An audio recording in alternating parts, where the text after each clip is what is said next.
Dale.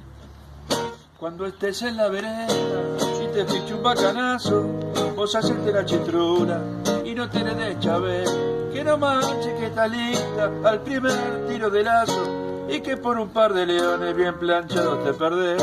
Cuando vengas para el centro, camina mirando al suelo, arrastrando los pangullos y arriba de la pared, como si ya no tuvieras ilusiones ni consuelo, que si no dicen los giles que te has echado a perder.